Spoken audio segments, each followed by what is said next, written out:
There is also improved patient satisfaction. He is very comfortable at home doing your consultations. Okay.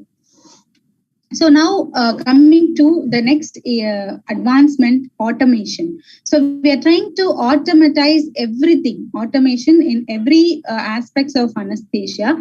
So, even though this may not be completely possible, so we cannot completely give anesthesia automatically because a lot of patient differences are there. The age of the patients differ, the weight of the patients differ. Moreover, they might be having other comorbid illness which prevents you from giving automatic anesthesia. So the continuous anesthesia without your help, without the help of an anesthetist, that is what we are aiming at, but that is not at present not completely possible, but we are going towards that. So we are going towards a complete automation, or called as closed loop anesthesia delivery system, or CLADS. So a lot of models are coming up. They are saying we can input a lot of details regarding the patient's BM body mass index, or BMI, and weight, height, and age, other comorbidities. All the data we input in the software. The data has what the software does is it analyzes, it pulls all the data about various anesthetic techniques and other anesthesia doses given to various other patients in the similar age group and similar comorbid category. It takes up the pharmacokinetics, pharmacodynamics. It calculates the dosage of injections by itself, and it continuously gives anesthetic drugs through the IV route. So we will have to just load the IV drugs and keep it in the syringe pump. So it will itself get a set of data and choose the anesthetic dosage and give it to the patient. So this is called as closed loop anesthesia delivery system, wherein you do not need a trained anesthetist to calculate the dosage of anesthetic drugs and give it to the patient. So we are aiming for that, but now closed loop anesthesia is still now not possible. We only have a partially open system of anesthesia delivery system now, but still it is not, it is under development. So it will surely be evolving, and in future we can expect the CLADS to come into market. So it is a truly automated CLADS, is not yet approved for commercial use, but anesthesia workstations, infusion pumps, monitors, they have all progressed as intrinsically intricate mechanisms that ultimately leave the feedback loop open for the anesthesia provider to close themselves. So if the anesthesia provider wants to have it as a closed loop also, he can manipulate the data and set it as a closed loop. So once nowadays we have ventilators, we just given the data, how much of tidal volume and everything to be delivered to the patient. We just leave it off. That's all. It continuously, the ventilator starts giving breaths. But sometimes if there is a disconnection, the ventilator cannot go and reconnect your EG tube. If there is a tube kinking, so the ventilator cannot avoid the kinking and make the EG tube kink free. So that is all to be done by a trained anesthetist. So the presence of anesthetist becomes mandatory even now, but we are aiming towards making the work of anesthetist much easier. Okay, so it is also said that if we use CLADS system, closed loop anesthesia delivery systems, the recovery after anesthesia is said to be improved. So calculating the dose manually, overdosage may lead to increase in side effects. So lesser dosage may lead to incomplete anesthesia and patient awareness in between the procedure. So that will affect your post-operative neurocognitive recovery. So all this can be improved by using automated total intravenous infusions or anesthetics administration and target control infusion systems. Target control infusion systems are even available nowadays in market, but CLADS completely closed target control infusion systems are not available for commercial use right now. So what happens is there is a software, the computer, it actually there are sensors like bispectral index monitoring and other sensors, which will give the input regarding the patient's awareness, whether they are asleep or not, their heart rate parameters, their blood pressure parameters, everything will be given to the computer. So computer analyzes this through a set of softwares, and it gives it to the gives it to the machine, so target control infusion pumps, and tells it how much of dosage should be given for that model of vitals and comorbidities, age, and other BMI parameters. So that is how your TCI works. So this is a target control infusion system. So we mount the syringe pumps with all the drugs loaded. So once the you given the data of, you need not calculate the dose of propofol or vecuronium to be given to the patient. You just enter the data of patient's age, weight, and other characteristics which the machine will ask you. It will select a dosage model for that corresponding age and weight and other comorbidities. So it will just deliver the drug by software driven mechanism. So that is your target control infusions, which are one of the recent advances in anesthesia, which helps in precise control of delivery of drugs. So this is about TCI. They allow the anesthetist to set the desired plasma concentration, which the software inside the pump produces rapidly but safely by controlling the infusion rate according to complex but standard pharmacokinetic equations. Changes may still be required according to clinical signs. So this is also not fail-proof. So the anesthetist must be present near your TCI pump and monitor the vitals. In case of any untoward event, he has to adjust the dosage manually also. Okay, but the techniques enable changes in rate to reflect factors such as patient characteristics, previous administration of propofol, and duration of infusion. So all the other data can also be kept, entered in the software, like whether the patient has already had the anesthetics, if so, how much of anesthetics have happened. So that will decrease the dosage of the future propofol given. So that data can also be input into the software, and a precise TCI infusion can be set. Now coming to the newer advancements in inhalational anesthetics, we have seen first ether was the one first demonstrated.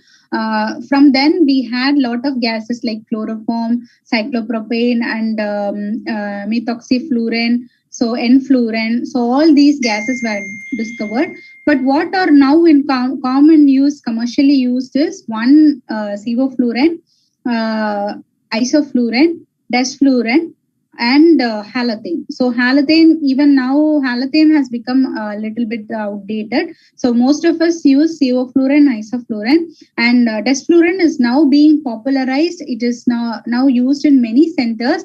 It has a special vaporizer wherein you have to connect it to a electrical outlet. So the Tech6 or vaporizers is needed for delivering desflurane. So desflurane was developed earlier, but recently only it has come into clinical practice because of its lot of advantages in early recovery. So even though the induction might be a little later, it is used for maintenance when it is used continuously. We prefer to use some other inhalation agent for induction, or putting the first patient to sleep initially. Later on, we can switch over to desflurane, which gives you good maintenance profile and good hemodynamic characteristics. So there is not much difference in heart rate.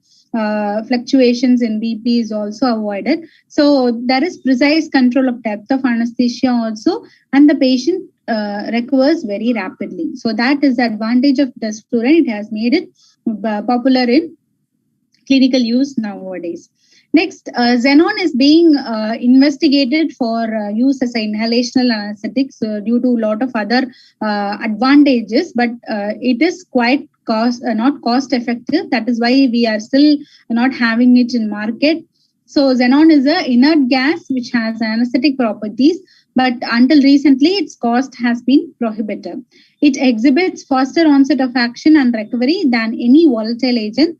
It is not sufficiently potent to be used alone in most patients, however, but may replace nitrous oxide as a supplement to general anesthesia in the future.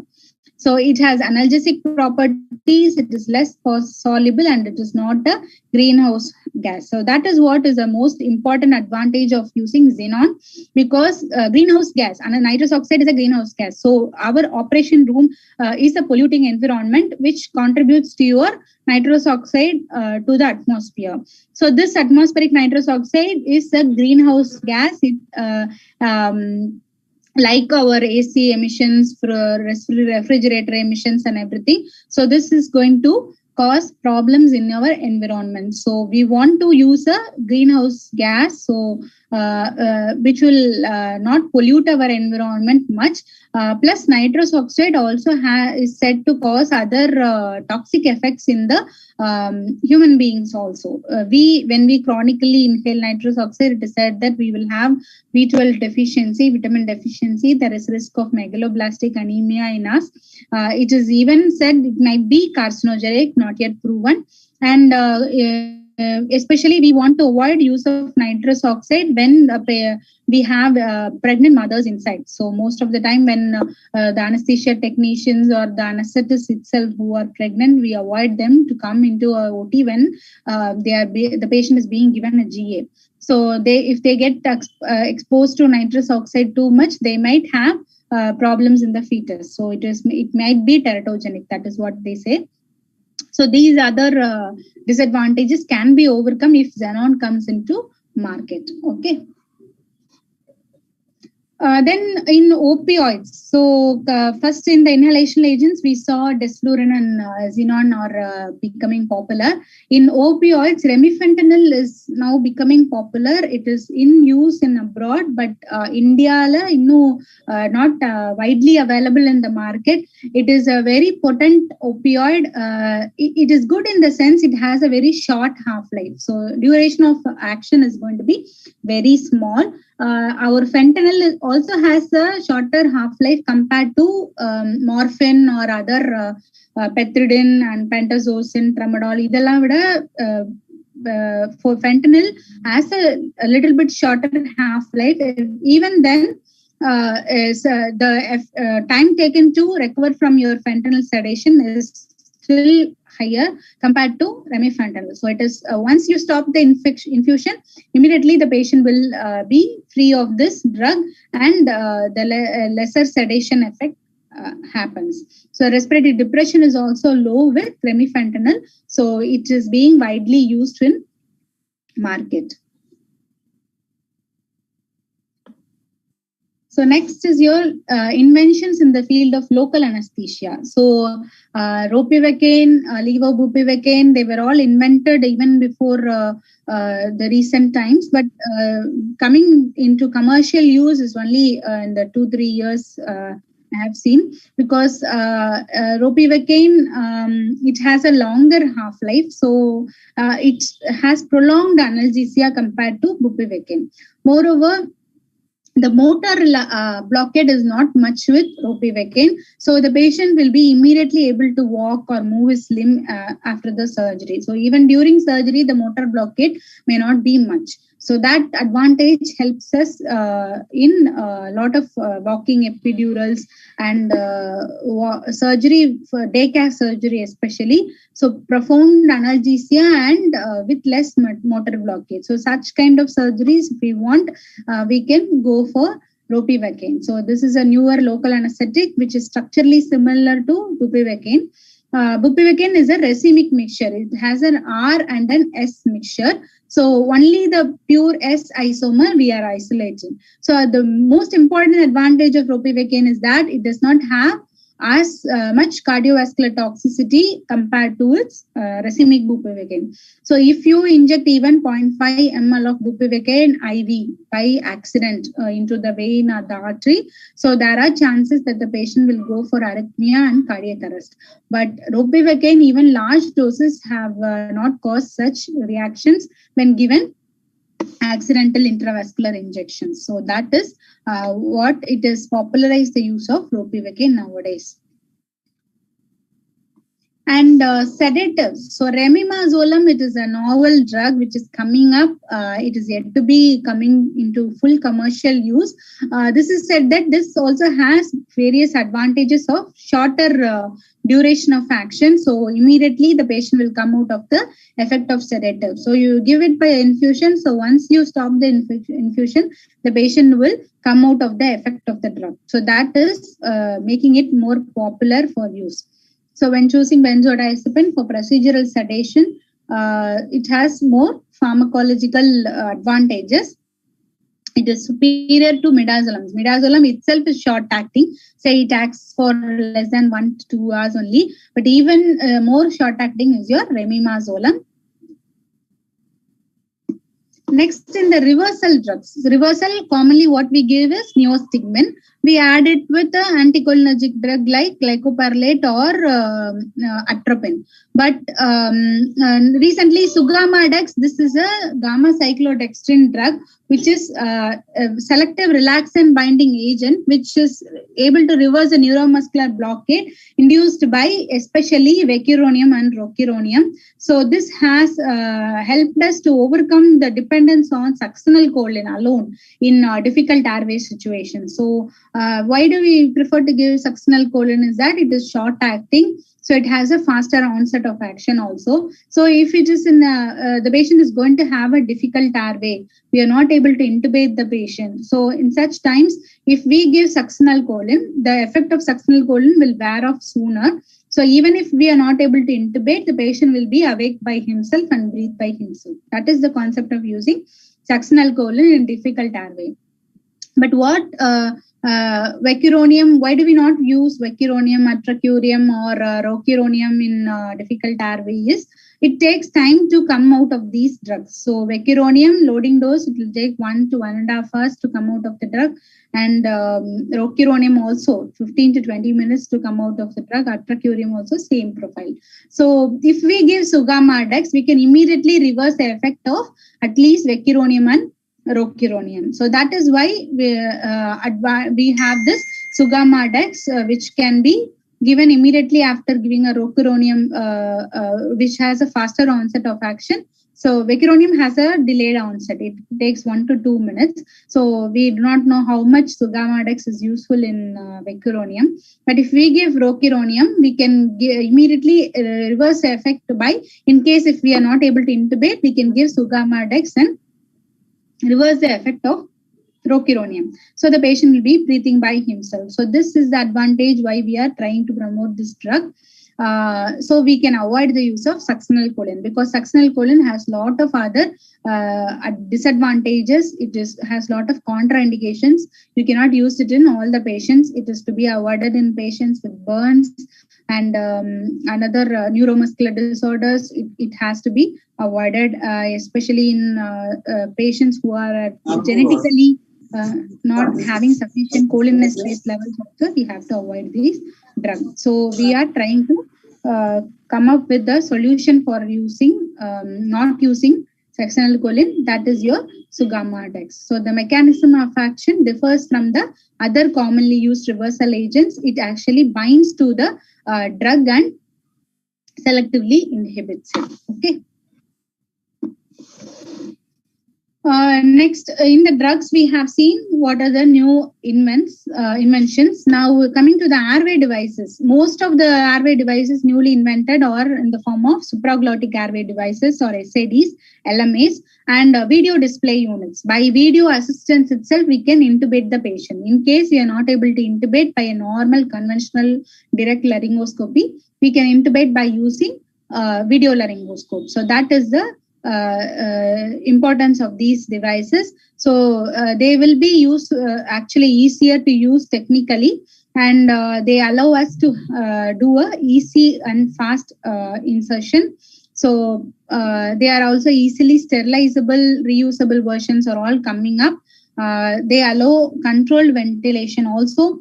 All the ideal newer devices have all these properties which help us to give much better airway options for us. So we need not intubate the patient like earlier nowadays. We mostly choose SADs for anesthesia, supraglottic airway devices. So one of the recent advances in SAD is Bascom mask. So it is now available widely in market, even in India. So Bascom mask is something like your iGel, but even more superior to your iGel LMA. So we have talked about iGel and other LMAs, I guess. So it is a supraglottic airway device. You just have to keep a finger on the end and insert it inside your oral cavity. It will be sealed to your oral cavity by itself. So because of some elastomer polymer sealing mechanism, it gets attached to your airway and you will be able to ventilate the patient.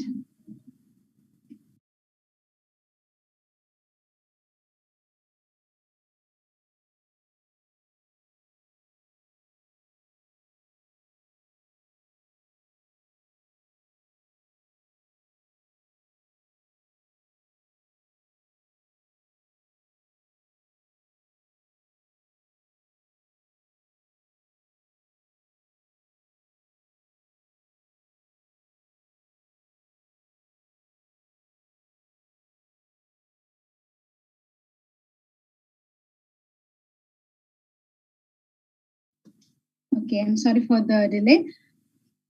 Bascom mask is a newer available LMA, which is much more easier to use. It has a lot of other advantages during controlled ventilation and preventing aspiration also. So that is what you have to know.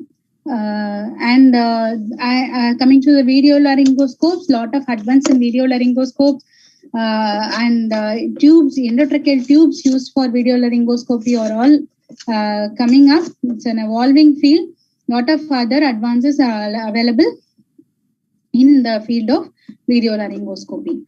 So this is your the one on the left side, which the inbuilt monitor is your King's laryngoscope, and one on the right side, which actually there is a monitor attached separately, is your Glide scope. So all these models, lot of Stotz, CMAC, and other brands are all there, which are very much helpful in intubating the patient when we have a difficult airway, when we are not able to visualize the vocal cords by conventional laryngoscopy. These laryngoscopes help us very much. But the disadvantage is that you have to have adequate mouth opening for inserting a video laryngoscope. But in such difficult airway situations, we can have fiber optic bronchoscopes. So these fiber optic bronchoscopes and Ambu A scopes also have revolutionized the field of difficult airway intubations. So you can just put in a camera. You can guide in an endotracheal tube in the into the camera head, below the camera head, and you just enter, you see the vocal cord, you just push the endotracheal tube inside. That's all. It is very simple. So fiber optic intubations can be done when the patient is awake. So in case if you are not able to intubate the patient, we can just we will be able to intubate the patient mostly. So in case if we are not able to, also the patient will be awake and breathing by himself. So that is the advantage of doing a awake fiber optic intubations. Okay. Now coming to the field of monitors, what newer advances we have? Bispectral index. Bispectral index is measured to assess the level of consciousness, how conscious the patient is. So previously, how we used to assess the level of consciousness, whether the patient is responding to your pain stimuli, whether his eyeball movements are there, eyelashes reflex are there, and some parameters, clinical signs like heart rate increase and increase in BP, everything to pain. We assess that whether the patient is conscious or not. But that is not fail proof. We still do not know whether the patient is completely anesthetized or complete level of analgesia is provided. To assess that, we have a bispectral index monitoring, which assesses the EEG changes in the brain by electrodes stuck over your forehead. It tells you what are the changes in the brain waves are. So we have analyzing the almost various bispectral index from various patients, the data. It tells us whether the patient is awake or not. So that can be given by a index value. So it usually, if the BIS is going to be in the range of 40 to 60, it is said that it is good the plane of anesthesia. So the patient will not immediately awaken, or the patient is not very much deeply in the hypnotic state. So it is the ideal level where you should do a anesthesia. So that is when your clinical problems are on also not much, like hypotension, tachycardia, bradycardia are also very less at this level of BIS index. So this monitoring is nowadays in higher centers, they are continuously using BIS during general anesthesia. They strap these electrodes to the, like your ECG, they strap these electrodes to your forehead. So they continuously monitor the bispectral index. If the index is going above 60, then they will immediately add more anesthetic drugs to put you to sleep completely. If the index is going to be very less, they will reduce the dosage of anesthetic drugs. Okay, so that and vice versa. So this is how BIS monitoring is done. And MAC monitors are also available, which monitor the minimum alveolar concentration delivered in the circuit. So actually, we set a concentration in our vaporizer by the dial setting. So 1%, 2%, we set the concentration from the vaporizer. But we do not know how much of concentration is actually delivered to the patient end, because it varies with your fresh gas flow. How much of gas you're going to add, how much of oxygen liters or how much of nitrous oxide liters you're going to add. So depending on that, your delivery of an inhalational agent is also going to vary. So you do not know the precise amount of percentage of inhalation anesthetic delivered. So to know it better, we have MAC monitors integrated in our monitor itself. So it does a sampling from your patient end, like your EtCO2 monitor. It tells you how much percentage of anesthetic is actually delivered to the patient. So over excessive use or very less use can be avoided. Okay. What is AIMS? AIMS is a newer development in the field of anesthesia in the information management system. So the documentation now becomes very, very important, especially for the problems of medico-legal issues. So in the court of law, we have to justify that we have done the right thing, but the patient somewhere something happened wrong with the patient. So that is why the anesthetic mishap happened. So to protect ourselves, we should have a reliable documentation system. Usually in our country, we only have written documents. So the anesthetist has to write the anesthesia record simultaneously when giving anesthesia. So that cannot be precise also. Sometimes the patient will be having some critical problem. So the anesthetist have to attend to that problem. So he will not be able to chat down whatever happened. So especially when a cardiac arrest occurs, everyone will be in the efforts, putting in their efforts to recover the patient, rather than writing down what we gave, what drugs we gave, or what were the vital parameters, etc. So if you have electronic data, like integrating your monitor values directly to document, and whatever drug infusion pumps, drugs which we give, their data into the document. So everything, if it is all integrated, we can have a better medical record system, so which will help you much in the court of law. You can just justify that we did the right thing. So this system is all now coming up. So in abroad countries, it is available. So anesthesia information management system is basically with the has to do with the documentation of what we are the anesthetists doing. Okay. So even next, coming to the recent advances is going to be robotic anesthesia. So before going to robotic anesthesia, we will just know what is robotic surgery. So many would not have seen this surgery being done. It is done in higher centers, even in Chennai it is available. So it is coming to our peripheries also. Robotic surgeries have lot of advantages. Very small incisions are enough for the surgery. Very precise control of the area as possible. So the surgery is done by like robotic arms. The surgeon will not do it with his own hands.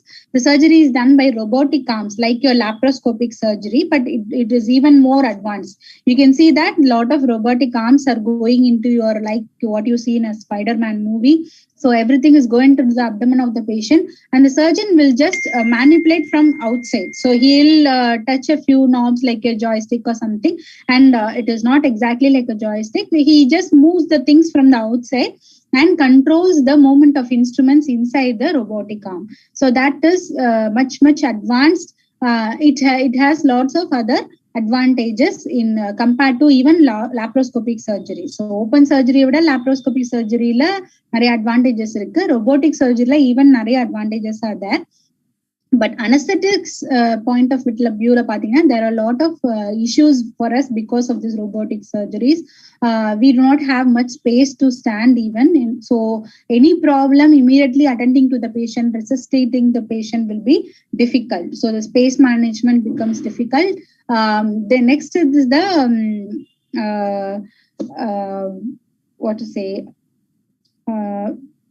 in the event of any problem, immediate airway secure பண்றது, CPR கொடுக்கிறது எல்லாமே problem ஆகும். Next is positioning also. So usually robotic surgery இந்த steep head down surgeryல தான் பண்றாங்க. Urological procedures are mostly they are doing in robotic surgery nowadays. So they do it in a very steep head down position. So the positional concerns, because of the position, what are the problems with our BP, pulse rate and other vitals and other things is going to influence your giving anesthesia. So robotic surgery is upcoming field. So we have to be trained in giving anesthesia to a patient who is undergoing robotic surgery nowadays. So that is that. So the anesthetist, the surgeon will just sit inside a cubicle and manipulate.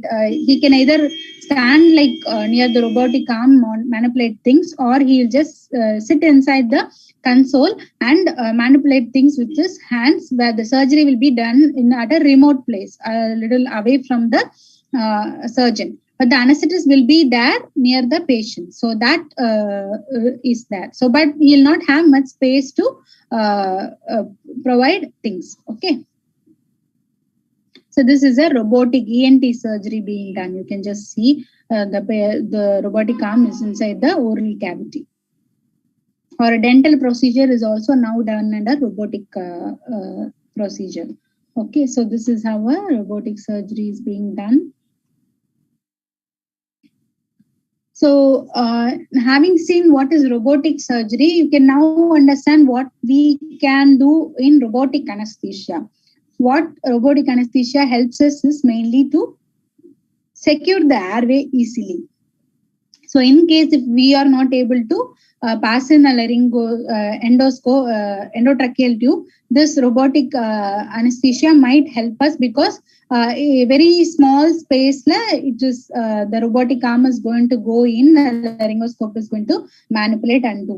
Especially nowadays in COVID times, this robotic anesthesia, if it comes into commercial use, it might be very helpful to avoid exposure to the medical personnel. So we need not stand at the head and getting exposed to the oral secretions of the patients who are especially infected with COVID-19. So this is under development. We expect it to come into market very soon. So this is how a robotic laryngoscope is being discovered. So it does the intubation by itself. So it just calculates, the sensors will calculate precisely where the vocal cord is. They will guide in the endotracheal tube inside. So it might have a lot of advantages, but it is still it is not yet in commercial use now. So we are expecting it to come into commercial use for our benefit. So these are basically the recent advances which we have in the field of anesthesia. A lot of advances have already come into commercial use. So others will soon come into commercial use, like the CLATs. So when you people in your career, so over the period of 10 years, we will know how much anesthetic practice is going to be different from when like it is now. So we have not seen how ether was used. We have not seen how chloroform was not used. So something like that, you people will also see the era when even desflurane will be outdated. So that is all about recent advances in anesthesia. So anything else should we discuss? If you have any doubts, I can tell you. Open for discussions. Do you understand at least a bit of it?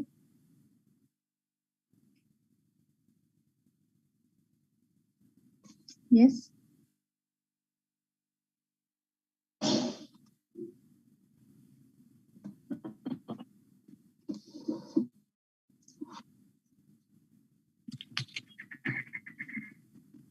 Thank you, Kritika ma'am, for an Thank you so much, ma'am. Thank you, Kritika ma'am, for an enlightening and entertaining presentation on recent advance in anesthesia. We appreciate having this mysterious area clarified. Friends, again, I am asking you, if you have any doubts, please ask your questions in chat. If you want to join our discussion. Friends, did you have any doubt?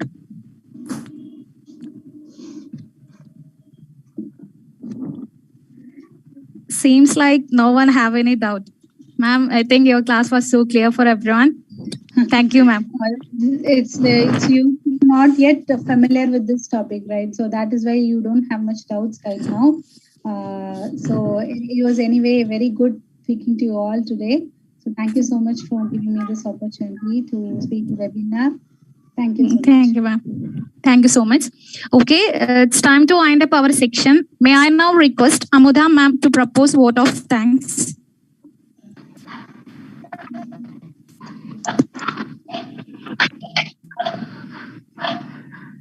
Amudha ma'am, please.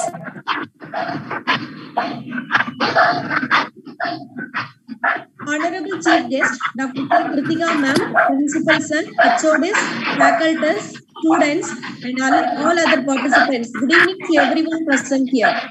It is such an honor for me to get the opportunity to thank all of you on behalf of Operation Theatre Anesthesia Technology Department, Nanda Allied Health Sciences.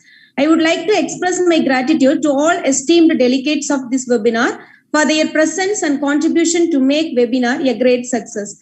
First of all, I would like to thank our Honorable Chief Guest and Speaker, Dr. K. Kritika ma'am, for excellent presentation on the topic Recent Advances in Anesthesia and making this webinar interesting and meaningful.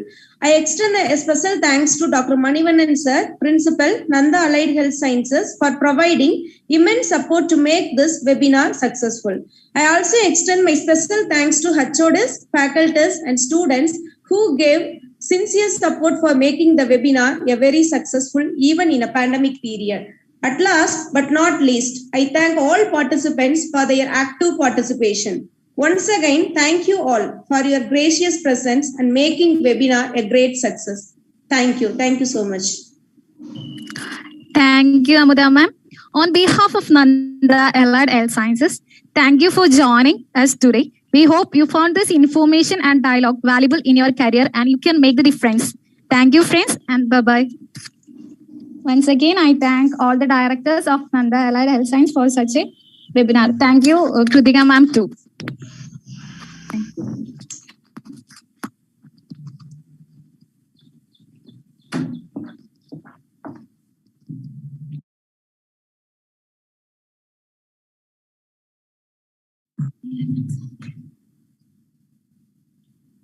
Friends, our webinar is over.